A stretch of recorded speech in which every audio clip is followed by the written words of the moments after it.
Assalamualaikum warahmatullahi wabarakatuh. Kembali lagi bersama saya, Hermawan Sudi Wijaya. Dan kali ini, setelah materi sebelumnya kan adalah bagaimana proses pitching itu dilakukan. Jadi sampai klien diundang untuk klien brief. Nah sekarang, bagaimana sih setelah klien brief itu masuk ke advertising agency, proses pengembangan iklan kreatifnya seperti apa? Proses kreatifnya itu seperti apa sih? Nah ini saya akan mencoba untuk membedahnya berdasarkan buku referensi yang kita bisa baca di e-learning saya. Jadi yang pertama itu ada board plan. Board plan ini tuh sekelompok orang yang saling berdiskusi intens untuk menentukan strategi dan juga ide dari strategi kreatif iklan tersebut. Jadi yang terlibat yang pertama adalah manajemen akun. Jadi di sini ada account planner. Yang kedua ada klien yang ikut berdiskusi intensif juga di sini. Yang ketiga ada manajemen kreatif. Nah, ini ya. Diskusi antara manajemen akun dan juga manajemen kreatif bisa menghasilkan sebuah ide. Kemudian diskusi antara manajemen kreatif dan klien ini juga akan menjadi sebuah ide juga. Dan terakhir, diskusi antara manajemen akun dan klien akan menjadi sebuah ide juga. Makanya di sini dalam proses board plan ini seringkali kalau klien dengan account manager mereka berdiskusi secara intensif. Tapi kreatif itu seringkali juga ingin bertemu dengan klien membuat sesi khusus untuk berdiskusi juga. Dan dari diskusi-diskusi ini biasanya dimunculkan ide-ide kreatif. Ini prosesnya ya debat, argumen. Nah, proses diskusi dari ketiga pihak ini itu memiliki koridor yang sama, yaitu dokumen client brief. Nah ini, jadi dokumen client brief ini sebagai pegangan dan juga stimulus untuk memunculkan ide-ide kreatif. Dan terakhir juga arah pemikiran. Jadi di sini kan sudah tahu nih, kita dalam berkomunikasi objektifnya apa, pesannya apa, target audiensnya siapa. Arah pemikiran kita sudah memiliki koridor yang sama. Setelah ide-ide ini muncul, kita mulai mengembangkan strategi dari ide tadi, kita kembangkan jadi sebuah strategi kreatif. Nah ini ya, dari mulai kita awali dalam perencanaan kreatif, kemudian kita coba konsep yang sudah kita miliki di pretest. Jadi biasanya kita bikin FGD, kalau kita mau bikin iklan TV, berarti kita bikin versi stilometric, jadi itu storyboard yang kemudian digerakkan dengan pesan yang sama, dengan didubbing juga. Di sini kita coba ke target audience-nya, pesannya nyampe apa enggak. Setelah itu nyampe, kita akan coba untuk fase berikutnya, produksi iklannya. Kita coba syuting di situ. Nah, setelah syuting, jadi masuk paparan kampanye. Jadi paparan kampanye ini setelah jadi bentuk video ya kita placement lah di Videotron, di YouTube, di TV. Nah, setelah itu kita evaluasi seberapa berhasil iklan ini atau ada bagian yang gagal di bagian mana. Kemudian kita lakukan pemantauan atau penilaian kembali, kita evaluasi lagi ini bisa ditambahkan di mana. Terus kemudian kita kembangkan jadi strategi baru, terus seperti itu prosesnya.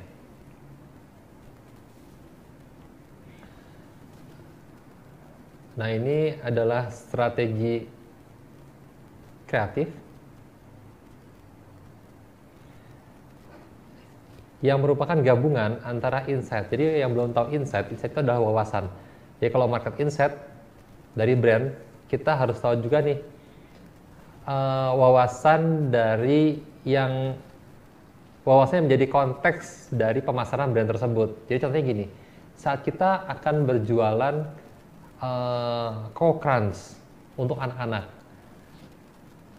market insight-nya seperti apa? Jadi gini, Coco Crunch ini itu diposisikan sebagai apa? Oh, dia sebagai serial sarapan pagi.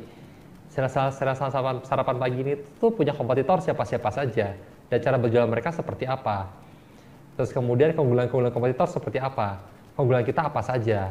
Nah, nanti di sini saat kuncinya adalah kita tidak boleh menyampaikan pesan yang sama dengan kompetitor. Jadi kita harus tahu juga nih, saat produk Coco Crunch ini ada di rak supermarket, kita berada dengan siapa saja di kategori serial sarapan pagi. Nah, Saat kita bicara konsumen juga sama. Saat kita bicara setelah sarapan pagi, kita harus tahu nih, kenapa sih mereka butuh sereal sarapan pagi? Kenapa mereka nggak sarapan nasi? Kenapa mereka nggak sarapan hanya susu saja misalnya? Oh ternyata di sini muncul data bahwa ibu-ibu sekarang itu juga pekerja juga, mereka nggak punya waktu lama untuk menyiapkan sarapan, tapi mereka juga ingin memiliki waktu kebersamaan di pagi hari, makan bersama di sebuah meja dengan anak-anak. Dan setelah sarapan pagi menjadi solusinya, karena menyiapkannya mudah dan esensi untuk makan bersama di pagi hari juga dapat. Terus kemudian kita juga bisa gali data spesifik demografi, target audience. Data demografi adalah data secara fisik, umurnya berapa, jabatan lagi, umurnya, tingkat perkawinan, terus status perkawinan ya, tingkat pendapatan, jenis kelamin, laki-laki atau perempuan, bisa kita secara fisik. Dan kedua geografi, mereka tinggal di mana. Nah, saat pesan disampaikan dengan target audience dengan insight yang pas, yang sama, maka feedback yang diberikan oleh target audience adalah mereka yakin sama produknya, ingat, dan saat mereka datang ke supermarket, mereka memiliki kans yang besar untuk membeli. Nah, di sini pun strategi pun juga harus dilandasi. Kenapa sih brand harus berkomunikasi? Jadi kita juga harus tahu posisi brand itu seperti apa, sebelumnya mereka sudah punya komunikasi di media apa saja, perkembangan target audience seperti apa, dan ini yang menjadi landasan kenapa brand berkomunikasi. Ini adalah strategi yang akan kita presentasikan ke klien. Nah di sini ya, dan terakhir,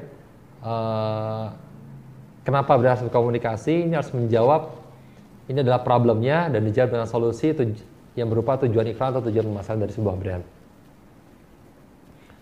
Nah di sini nanti outputnya bisa peningkatan pangsa pasar atau peningkatan profil. Jadi target audience semakin banyak yang aware dengan brand tersebut. Oh iya, untuk strategi ini harus jelas karena dia adalah komunikasi iklan, terus koheren, dan ketiga mudah dikomunikasikan oleh semua yang terlibat. Jadi maksudnya mudah dikomunikasikan ini adalah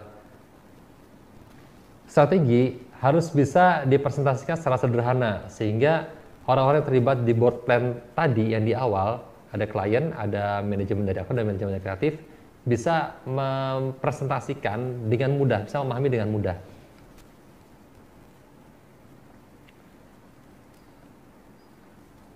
Jadi dasar komunikasinya untuk bisa membuat strategi komunikasi yang sederhana adalah selalu mengevaluasi. Apakah dia akan gagal atau dia berhasil? Nah, ini akan menjadi dasar pengarahan kreatif. Jadi dari proses ini kemudian turun ke arah kreatif brief. Jadi dari strategy planner akan membuat kreatif brief yang berisi arahan-arahan apa saja sih yang harus dilakukan oleh tim kreatif.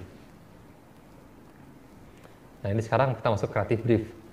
Jadi di sini adalah kesepakatan antara klien dengan akun eksekutif dari pihak agensi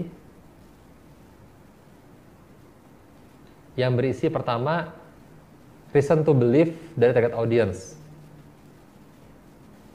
Jadi ada need sama want, kemudian creative brief juga berisi pesan yang akan disampaikan. Terus kemudian creative brief berisi taste. Taste ini maksudnya selera konsumen. Jadi saat mereka ingin berkomunikasi kepada konsumen, mereka biasa menggunakan komunikasi dengan cara apa? Contohnya seperti ini. Saat kita ingin berkomunikasi dengan mahasiswa di sosial media, mereka sangat suka sekali dengan meme atau dengan bercanda-bercandaan receh. Nah, ini adalah tesnya dari mahasiswa di sosial media, dan ini akan berfungsi sebagai tone and manner. Jadi bagaimana gaya pesan itu disampaikan. Dan kemudian diperkuat dengan referensi-referensi yang ada. Nah, kemudian setelah ketemu idenya, flow cara mengkomunikasikannya bisa menggunakan ISAS di media digital atau AIDA di media konvensional. Nah, di sini akan menjadi strategi kreatif yang menarik dan akan saling menunjang. Tadi ya, poinnya antara ini proses kreatif berjalan di iklan. Jadi poinnya di sini adalah strategi kreatif harus make sense dengan target audiensnya. Strategi komunikasi dan strategi kreatif itu juga harus make sense dengan bagaimana cara target audiens berkomunikasi. Sekian materi dari saya. Wassalamualaikum warahmatullahi wabarakatuh.